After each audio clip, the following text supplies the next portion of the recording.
Maxwell's displacement current, Maxwell की विस्थापन धारा। विद्युत चुंबकीय सिद्धांत इलेक्ट्रोमैग्नेटिक इंडक्शन को एक्सप्लेन करने के लिए सबसे पहले मैक्सवेल ने ही डिस्प्लेसमेंट करंट या विस्थापन धारा को भी एक्सप्लेन किया।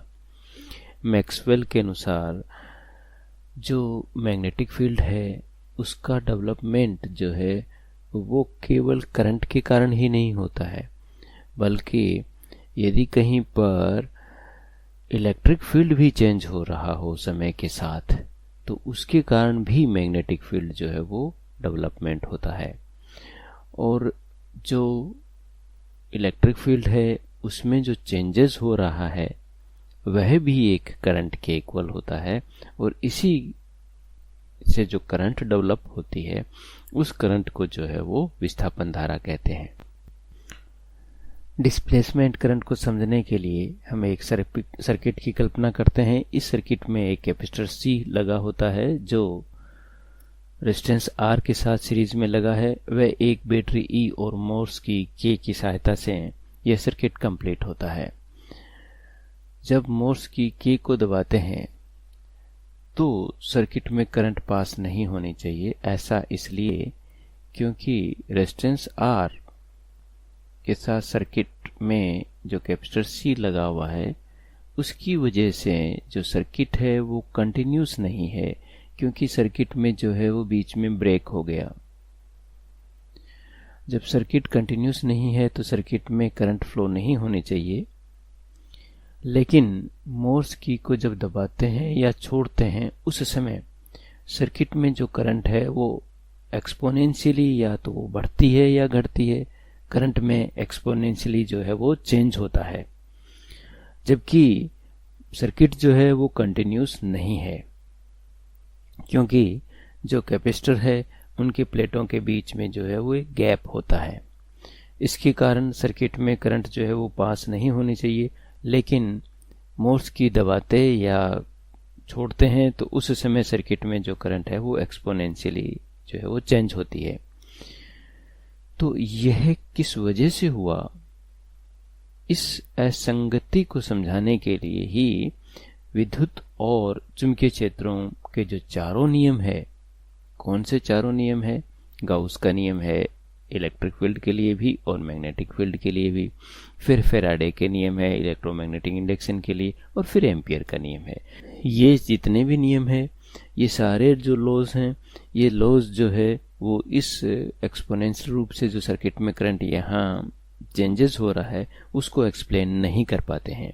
क्योंकि ऐसा इसलिए है, जितने भी ये लॉज हैं ये सारे के सारे लॉज जो है वो क्लोज सर्किट या बाउंड सर्किट के लिए ही वैलिड हैं।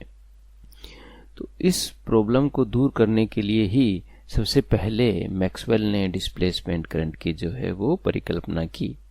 कैपेसिटर की प्लेटों के बीच में जो धारा बहती है उसका मान ज्ञात करने के लिए हम लोग जानते हैं कैपेसिटर की प्लेटों के बीच में जो फ्री चार्ज डेंसिटी होती है उसकी वैल्यू होती है सिग्मा एफ।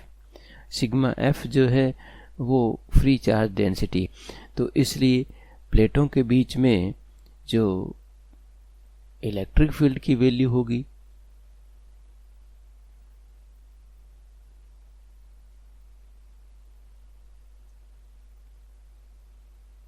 वो हो जाएगी sigma F over epsilon not के इक्वल।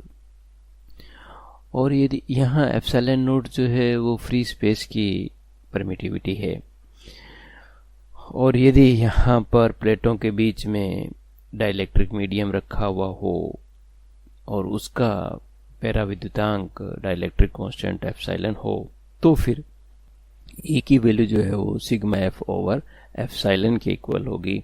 ये मीडियम की सिचुएशन में होगी कि यदि हमने कोई डाइलेक्ट्रिक मीडियम रखा है तो उस सिचुएशन में जो कैपेसिटर है उसकी प्लेटों के बीच में जो इलेक्ट्रिक फील्ड की वैल्यू होगी ई, उसकी वैल्यू होगी सिग्मा एफ ओवर एप्सिलॉन के इक्वल।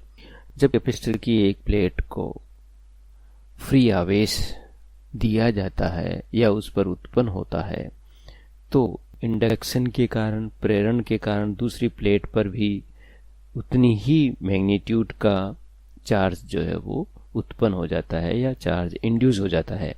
इस प्रकार हम कह सकते हैं कि यहाँ पर चार्ज का जो है वो इलेक्ट्रिक डिस्प्लेसमेंट हो गया है एक प्लेट से दूसरी प्लेट पर। इलेक्ट्रिक डिस्प्लेसमेंट हुआ है उसका जो परिमाण होगा वो प्रथम प्लेट को जो सबसे पहली प्लेट थी उस पे जो चार्ज QF दिया था उसी के इक्वल होगा। तो इस प्रकार जो प्लेसमेंट डेंसिटी होगी या विस्थापन का घनत्व होगा QF डिवाइडेड बाई A, वो सिग्मा F के इक्वल होगा और इसे इलेक्ट्रिक डिस्प्लेसमेंट डेंसिटी कहते हैं।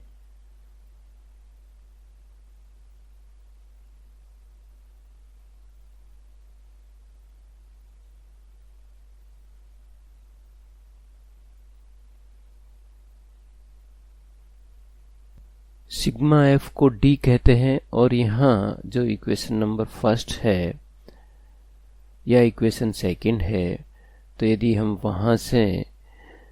यहाँ से यदि हम सिग्मा F की वैल्यू पता करें तो वो एप्सिलॉन नॉट E नॉट के इक्वल होगी, या इक्वेशन नंबर 2 से सिग्मा F की वैल्यू पता करें तो वो एप्सिलॉन इंटू E के इक्वल होगी। तो इस प्रकार हम D को जो है वो सिग्मा F या एप्सिलॉन नॉट E नॉट या एप्सिलॉन E के इक्वल ले सकते हैं। और किसी पॉइंट पर जो यूनिट एरिया है उसके अंदर जो विद्युत विस्थापन हुआ है वह क्षेत्रफल सदिश की दिशा पर भी निर्भर करता है। तो इस प्रकार हम कह सकते हैं कि जो D है विस्थापन सदिश भी है या D एक जो है वो वेक्टर क्वांटिटी है। ऐसा इसलिए है क्योंकि जो किसी पॉइंट पर जो चार्ज डेवलप हुआ है यूनिट एरिया के अंदर वह उसकी जो क्षेत्रफल है उसकी दिशा पर भी निर्भर करता है। जो इलेक्ट्रिक डिस्प्लेसमेंट D है उसकी वैल्यू जो एरिया वेक्टर है क्षेत्रफल सदिश है उस पर निर्भर करता है। या हम ये कह सकते हैं कि किसी पॉइंट पर जो यूनिट एरिया के अंदर इलेक्ट्रिक डिस्प्लेसमेंट डेवलप हुआ है वह एरिया वेक्टर पर भी डिपेंड करता है। तो हम कह सकते हैं कि इलेक्ट्रिक डिस्प्लेसमेंट जो है वो एक वेक्टर क्वांटिटी है। तो फिर जिससे D वेक्टर इक्वल टू हो जाएगा epsilon naught E naught vector equal to epsilon E vector. Capacitor charge या डिस्चार्ज होता है तो सर्किट में करंट फ्लो होती है। यह करंट जो है वो कैपेसिटर जब चार्ज या डिस्चार्ज होता है उस समय उसमें जो चार्ज है QF उसकी जो परिवर्तन की दर है उसकी इक्वल होती है। इस प्रकार I इक्वल टू हो जाएगा dQF अपॉन dt। यहाँ QF डिवाइडेड बाई A जो है वो सिग्मा F के इक्वल है। यहाँ QF जो है प्लेटों पे चार्ज है और सिग्मा F जो है वो प्लेटों पर चार्ज डेंसिटी के इक्वल है, और जिससे चार्ज डेंसिटी जो हो जाएगी J equal to I upon A that is 1 by A dQF upon dt equal to 1 by A d by dt। यदि हम QF की वैल्यू पुट कर दें तो यहाँ हो जाएगा सिग्मा F इंटू A से A कैंसिल आउट हो जाएगा जिससे J इक्वल टू हो जाएगा d by dt sigma F। यदि हम सिग्मा F की वैल्यू पुट करते हैं D की टर्म में, क्योंकि सिग्मा F D के इक्वल होता है, तो इस सिचुएशन में जो J है करंट डेंसिटी उसकी वैल्यू हो जाएगी d by dt and d vector. d vector का टाइम के रिस्पेक्ट में डेरिवेटिव। और यह जो J है इसे डिस्प्लेसमेंट करंट डेंसिटी कहते हैं।